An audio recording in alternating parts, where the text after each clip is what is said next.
Bismillahirrahmanirrahim. Assalamualaikum warahmatullahi wabarakatuh. Perkenalkan, nama saya Muhammad Fajrinsah SPD. Saya adalah guru di SDIT Muhammadiyah Turko, Kecamatan Kangkung, Kabupaten Kendal. Sekaligus mahasiswa PPK dalam jabatan tahun 2023 kategori 1 angkatan 3 di LPTK Universitas Muhammadiyah Malang. Pada hari ini, Selasa 5 Maret 2024, saya akan melaksanakan ujian kinerja atau mungkin secara luring di SDIT Muhammadiyah Turko, Kecamatan Kangkung, Kabupaten Kendal. Berikut ujian kinerja saya. Siap, gerak. Bincang depan, gerak.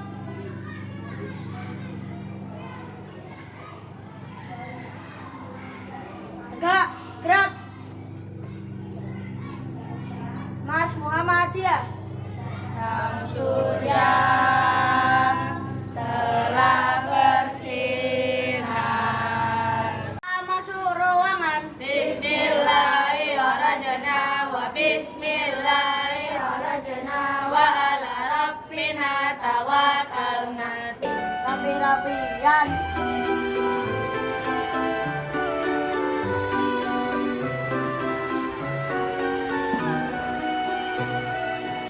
Assalamualaikum warahmatullahi wabarakatuh.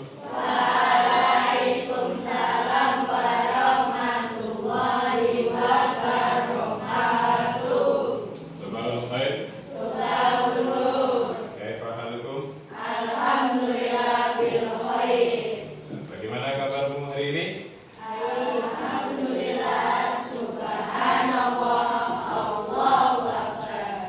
Alhamdulillah, pagi hari ini kita bisa bertemu lagi, berjumpa lagi untuk melanjutkan sekolah kita, belajar kita. Mudah-mudahan hari ini kita bisa belajar dengan baik dan lancar, tidak ada suatu halangan apapun. Baik anak-anakku semuanya, sebelum pelajaran kita mulai, mari kita berdoa terlebih dahulu, ya. Berdoa dengan harapan nanti kegiatan kita, belajar kita bisa berjalan dengan baik dan lancar, tidak ada suatu halangan apapun. Oke, kami minta ketua kelas bisa memimpin berdoa di tempat duduk aja. Silakan dipimpin. Position of praying. Tangan dilipat, kepala menunduk. Praying together. A'udzu billahi minasyaitonir rajim. Bismillahirrahmanirrahim. Raditu billahi rabbal. Baik anak-anakku semuanya, tadi kita sudah berdoa. Selanjutnya hari ini siapa yang tidak berangkat? Alif, terus Tirta, kemudian Dada. Oke, mudah-mudahan teman kita semua yang tidak hadir segera diberikan kesehatan, ya, sehingga besok bisa berangkat sekolah seperti biasa kembali. Bagaimana? Supaya kita lebih semangat, kita nyanyi dulu, ya. Lemes gitu. Ya. Oke, tepuk semangat.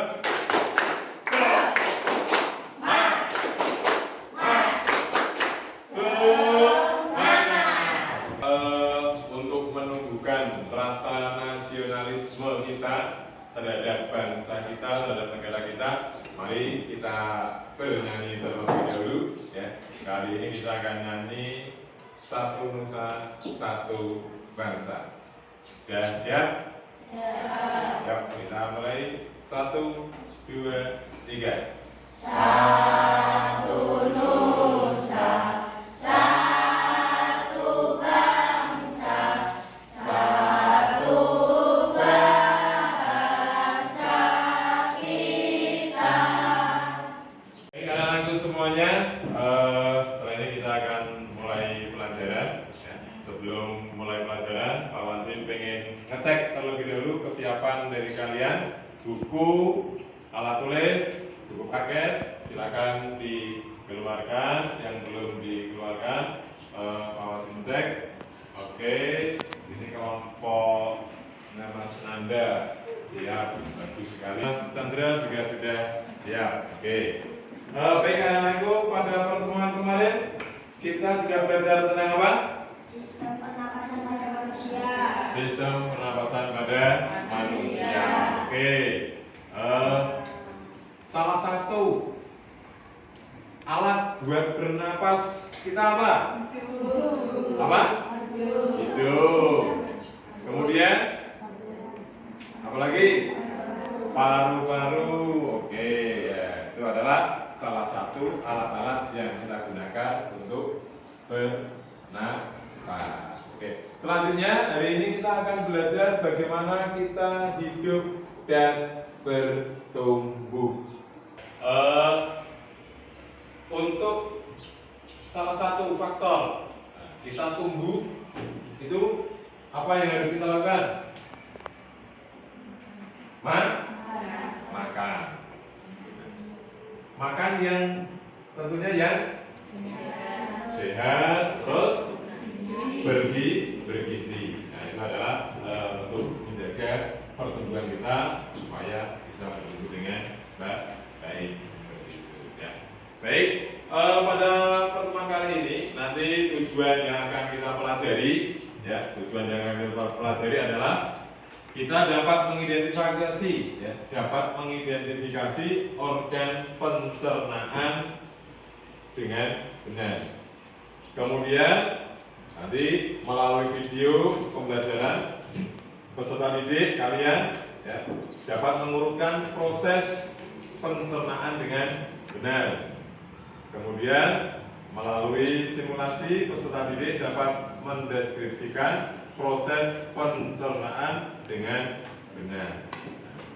Nah, sebelum Pak Mansuri mulai pelajaran, sekarang mau tanya terlebih dahulu ya. Kira-kira mengapa sebelum berangkat sekolah kita harus makan terlebih dahulu? Siapa yang tahu? Ya, oke, yuk Mas Chandra. Karena biar fokus saat belajar. Biar fokus saat belajar. Oke. Apa lagi yang punya jawaban? Oke, Mbak Aza. Karena bisa kuat dalam mengikuti pelajaran. Supaya kuat dalam mengikuti pelajaran. Oke, tepuk tangan juga buat Mbak Chandra. Jadi anak-anakku, tadi mengapa kita harus makan terlebih dahulu sebelum berangkat sekolah? Ya. Kemudian apa yang terjadi jika kita tidak makan? Nah, pasti ketika kita tidak makan berangkat sekolah, kita menjadi lemes, tidak fokus, tidak konsentrasi dalam mengikuti pelajaran. Jadi tadi yang disampaikan Mas Chandra, Mbak Aza itu sangat tepat. Sehingga kita sebelum berangkat sekolah harus sarapan terlebih dahulu. Kita akan melihat sebuah video bagaimana proses terjadinya pencernaan dalam tubuh kita dari awal masuk ke mulut sampai yang terakhir setiap pagi kita buang. Kan sepertinya Mas Rizky ya? Nah, oke ya. Maka Mas kita tolong diperhatikan videonya dengan baik dan dengan cermat biar kalian paham. Mengenal pencernaan kita. Hai teman-teman, aku sedang memakan buah stroberi kesegar ini. Teman-teman, menurut kalian apa yang akan terjadi pada stroberi ini ketika aku makan? Apakah menghilang atau hancur? Bagaimana kalau kita cari tahu? Ayo! Semua makanan yang kita makan akan pergi menuju sistem pencernaan. Sistem pencernaan ini terdiri dari beberapa organ pencernaan, yaitu mulut, kerongkongan, lambung, usus halus, usus besar, dan anus. Saat stroberi ini masuk ke dalam mulut, mereka akan berwarna tinggi dan bercampur dengan air liur agar mudah untuk ditelan. Selanjutnya, makanan akan meluncur turun melewati kerongkongan untuk menuju ke lambung. Kerongkongan adalah sebuah saluran panjang seperti sedotan yang menghubungkan mulut dengan lambung. Akhirnya, sampailah stroberi tadi di lambung. Di sana, stroberi akan dihancurkan oleh gerakan dinding lambung dan juga cairan lambung. Tahukah kalian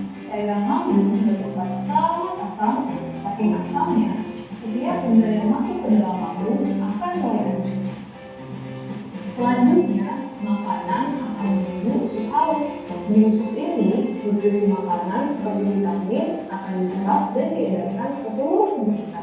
Nutrisi inilah yang membuat kita sehat dan berenergi. Makanan yang telah hilang nutrisinya ini disebut dengan ampas makanan. Ampas makanan kemudian akan masuk menuju usus besar.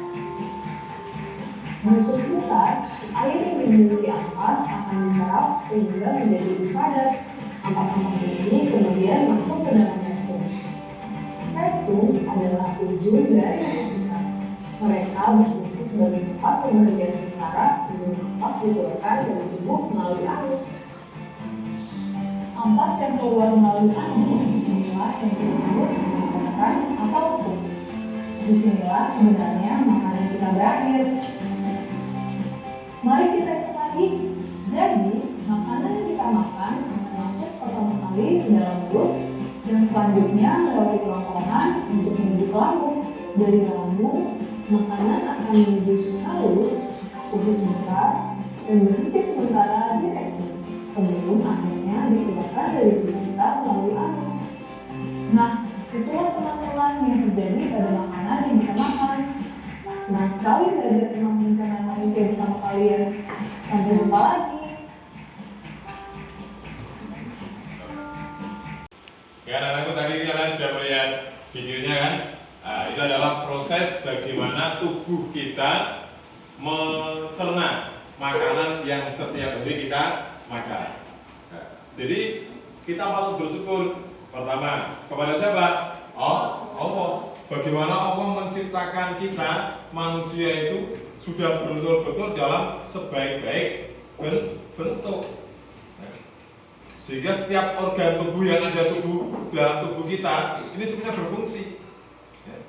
Coba bayangkan seandainya salah satu organ kita ini ada yang sedang bermasalah, pasti kehidupan kita tidak akan enak, nggak bisa nyaman, bahkan BAB pun susah, kan seperti itu.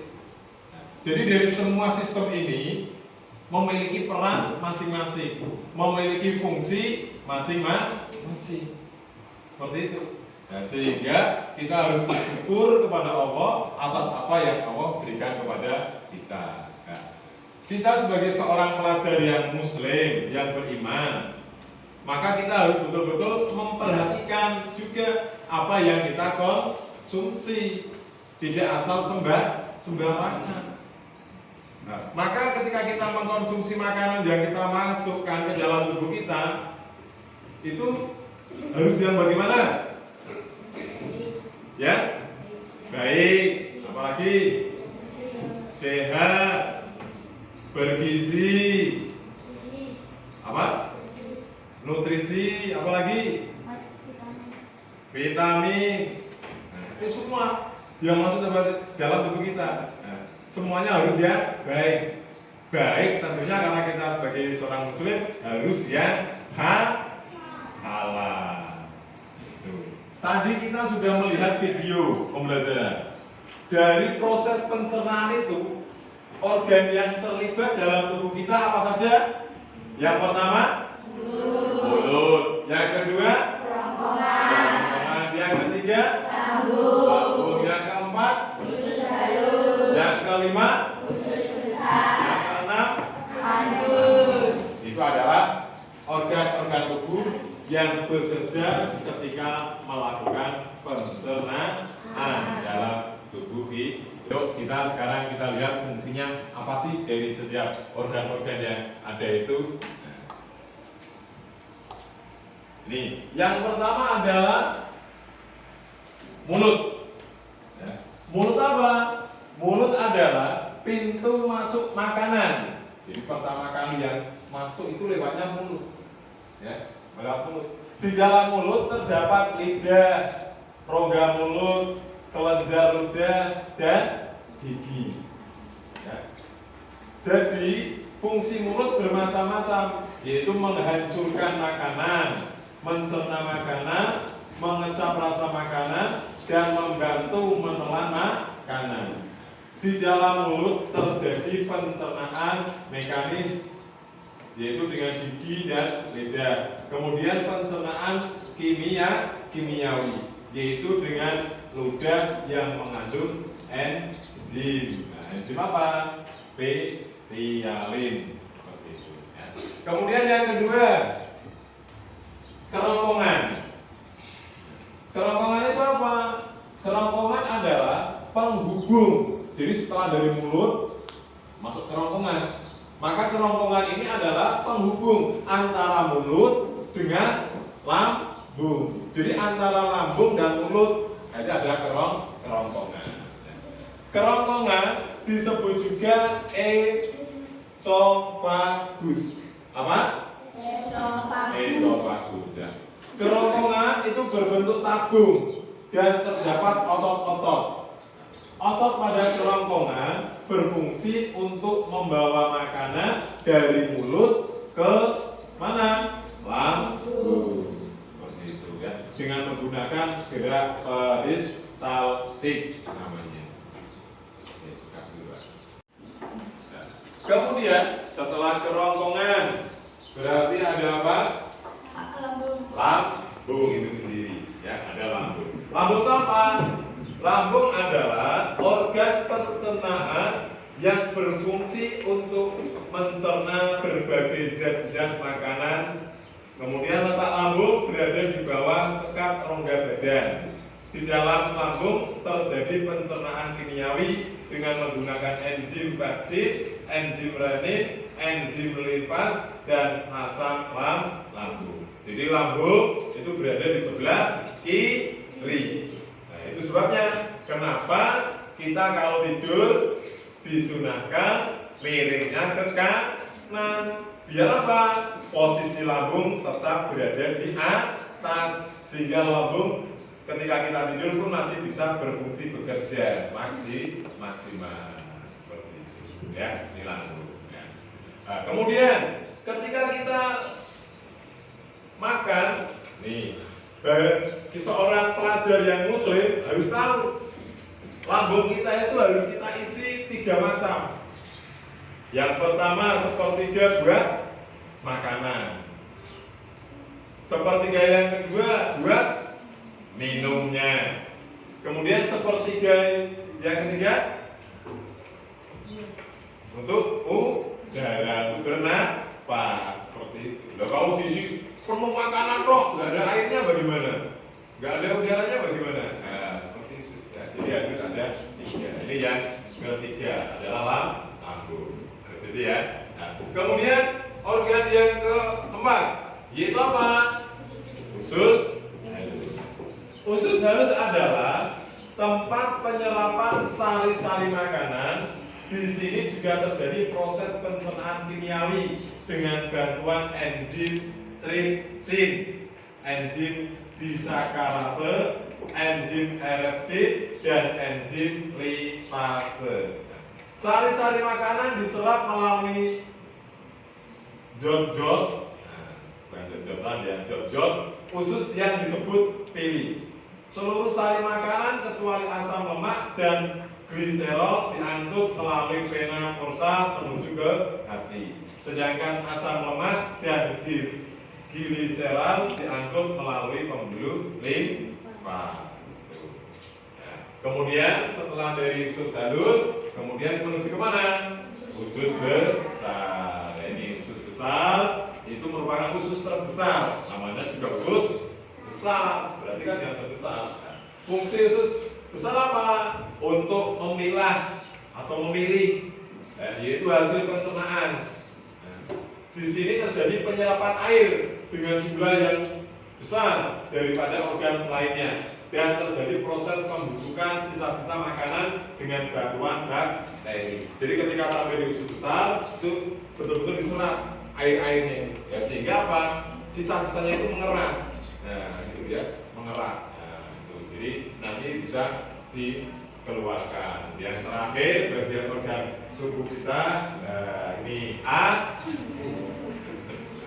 anus apa? Nah, atau yang sering kita dengar dubur. Nah, yaitu penghubung antara rektum dengan lingkungan luar tubuh. Di anus terdapat otot otot splitter yang berfungsi untuk membuka dan menutup anus, seperti itu ya. Kemudian fungsi utama anus adalah sebagai alat pembuangan fases melalui proses defekasi atau buang air besar. Itu adalah fungsi dari anus. Ya, itu adalah fungsi-fungsi dari anggota tubuh kita atau organ-organ tubuh kita yang mengalami pencernaan. Oke, bisa dipahami? Oke. Baik, anak-anakku semuanya. Tadi sudah Pak Wasin terangkan berbagai macam organ tubuh. Ya, sekarang biar kalian lebih paham, lebih langsung tahu seperti itu. Nah, sekarang kita nanti praktekkan ya, salah satu dari teman-teman kalian ada yang jadi mulut siapa, yang jadi kerongkongan siapa, yang jadi lambung siapa, yang jadi usus halus siapa, seperti itu ya. Oke, nanti seolah-olah sambil bawa ini seolah-olah makanannya. Jadi seolah-olah dari mulut di bawah mulut sambil dirus-terus sambil dijelaskan fungsi mulut itu apa. Nah, kemudian kalau sudah di mulut dirus selesai, baru gantian ke kerongkongan. Kerongkongan jelaskan kerongkongan fungsinya apa. Seperti itu ya. Paham ya? Bisa ya? Oke, siapa yang mau jadi mulut? Oke, Mas Andra silakan maju. Selanjutnya siapa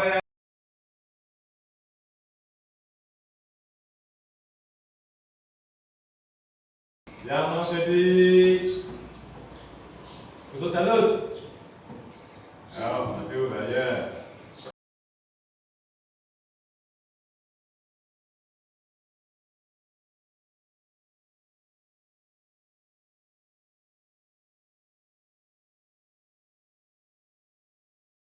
Mulut adalah pintu masuk makanan. Di dalam mulut terdapat lidah, rongga mulut, kelenjar, ludah, dan gigi. Jadi fungsi mulut bermacam-macam, yaitu menghancurkan makanan, mencerna makanan, mengecap rasa makanan, dan membantu menelan makanan. Di dalam mulut terjadi pencernaan mekanis dengan gigi dan lidah, dan pencernaan kimiawi dengan ludah yang mengandung enzim petialin. Kerongkongan adalah penghubung antara mulut dan lambung. Kerongkongan disebut juga esofagus. Kerongkongan berbentuk tabung dan terdapat otot. Otot pada kerongkongan berfungsi untuk membawa makanan dari mulut ke lambung. Lambung adalah organ pencernaan yang berfungsi untuk mencerna berbagai zat-zat makanan. Letak lambung berada di bawah sekat rongga badan. Di dalam lambung terjadi pencernaan kimiawi dengan menggunakan enzim pepsin, enzim renin, enzim lipase, dan asam lambung. Usus halus adalah tempat penyerapan sari-sari makanan. Di sini juga terjadi proses pencernaan kimiawi dengan bantuan enzim tripsin, enzim disakarase, enzim erepsin, dan enzim lipase. Sari-sari makanan diserap melalui jonjot-jonjot usus yang disebut villi. Seluruh sari makanan kecuali asam, lemak, dan gliserol diangkut melalui vena porta menuju ke hati, sedangkan asam lemak dan gliserol diangkut melalui pembuluh limfa. Fungsi usus besar adalah memilah kembali hasil pencernaan. Di sini terjadi penyerapan air dengan jumlah yang besar daripada organ lain yang berproses pembusukan sisa-sisa makanan dengan bantuan bakteri. Anus adalah penghubung antara rektum dengan lingkungan luar tubuh. Di anus terdapat otot sphincter yang berfungsi untuk membuka dan menutup anus. Fungsi utama anus adalah sebagai alat pembuang feses melalui proses defekasi atau buang air besar. Tepuk tangan buat teman-teman kalian. Terima kasih. Silakan duduk kembali. Sekarang Pak Wasri akan membuat bagi kelompok kalian yang sudah ada ini kelompoknya. Nanti Pak Wasri beri lembar kerja peserta didik, nanti dikerjakan secara kelompok gitu ya. Nanti namanya ditulis, kemudian apa yang ada di situ berkebijakan, gitu ya. Itu sama-sama dipikir bareng diskusi. Jadi nggak ada yang tidak ikut berpartisipasi, semuanya harus ikut berpartisipasi.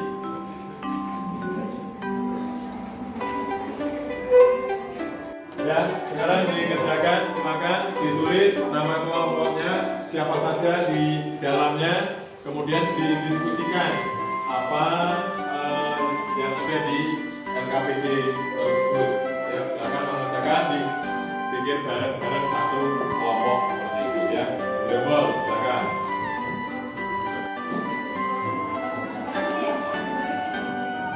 Di situ langsung.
Tadi kalian sudah melakukan diskusi dengan kelompok kalian masing-masing, ya, mengerjakan LKPD, ya, lembaga kerja peserta didik itu. Dan sekarang tugas kalian nanti mempresentasikan hasil diskusi kalian seperti itu. Oke, untuk presentasi yang pertama, Pak Wadri persilakan untuk kelompok 1. Silakan kelompok 1 semuanya maju ke depan, nanti salah satu teman kalian untuk mewakili menyampaikan hasil diskusinya seperti itu. Ya. Oh, ikan dulu Pak. Assalamualaikum warahmatullahi wabarakatuh.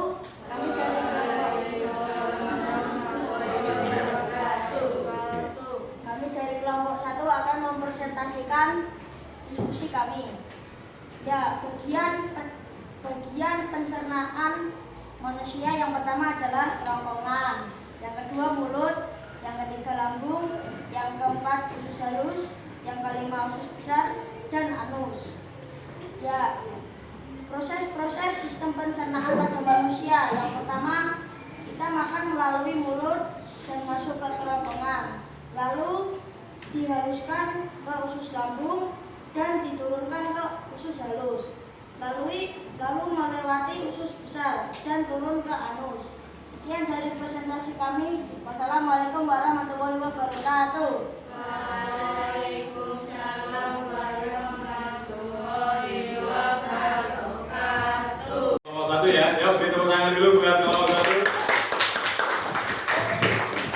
Oke, selanjutnya untuk presentasi yang kedua mewakili teman-teman yang lain. lain mau diminta dari kelompok 3 untuk bisa maju menyampaikan hasil diskusi kalian. Yuk, kelompok 3 silakan maju ke depan. Assalamualaikum warahmatullahi wabarakatuh. Kami dari kelompok 3 akan menyampaikan hasil dari diskusi kami.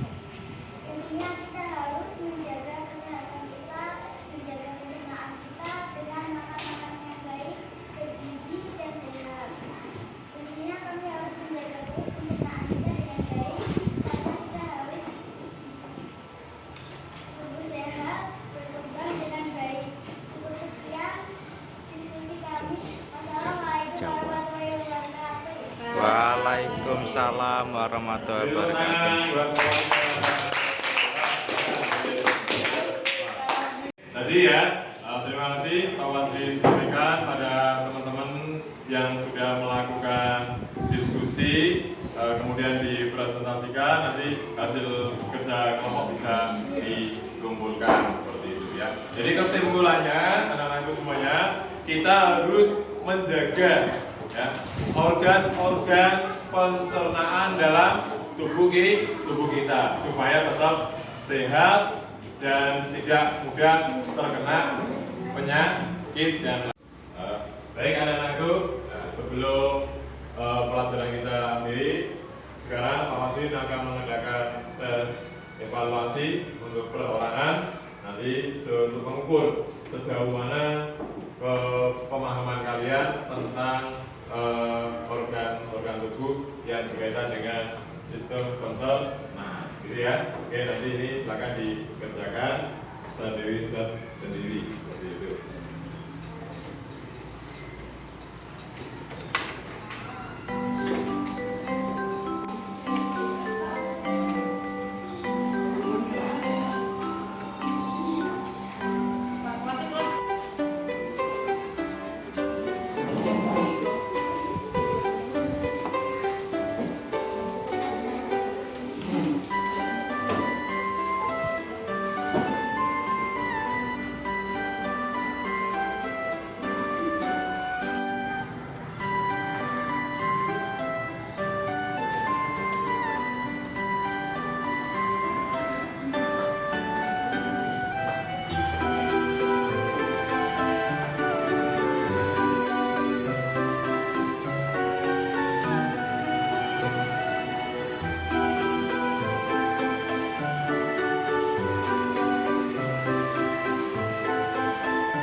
Yang kita pelajari hari ini adalah ya, yaitu serangkaian organ tubuh ya, yang berfungsi untuk mencerna makanan, ya, menyerap nutrisi dan mengeluarkan sisa-sisa makanan yang tidak dibutuhkan kembali. Oke, ada yang ingin ditanyakan berkaitan dengan materi kita hari ini? Sudah Bang? Bisa dimengerti semuanya? Oke, baik. Kalau sudah tidak ada, mungkin kita akan untuk pertemuan yang akan datang kembali, nanti kita beberapa hal kita bahas kembali ya. Oke, setelah ini kalian bisa siap-siap untuk pulang seperti itu. Oke, silakan beres-beres untuk pulang dan selesai pelajaran. Alhamdulillah kegiatan belajar kita hari ini kita cukupkan sampai di sini ya. Semoga apa yang kalian dapatkan hari ini bisa bermanfaat untuk berikutnya, untuk selanjutnya buat kalian semua seperti itu ya. Kalau diingatkan jangan bosan-bosan untuk selalu belajar dan belajar karena Karena dengan belajar, berilmu, insya Allah kita akan sukses di dunia dan di akhirat. Oke, sebelum kita tutup, mari silakan ketua kelas untuk memimpin berdoa. Silakan Mas Andrea. Position of praying. Tangan dilipat, kepala menunduk. Prayer to the Lord. A'udzubillahi minasyaitonir rajim. Bismillahirrahmanirrahim. Allahumma arinal haqqa haqqan warzuqna ittiba'ah.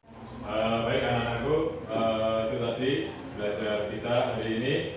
Setelah ini kalian boleh pulang. Semoga selamat sampai tujuan. Sampai jumpa lagi besok belajar seperti biasa. Oke, Pak Wazir Negeri, Assalamualaikum warahmatullahi wabarakatuh.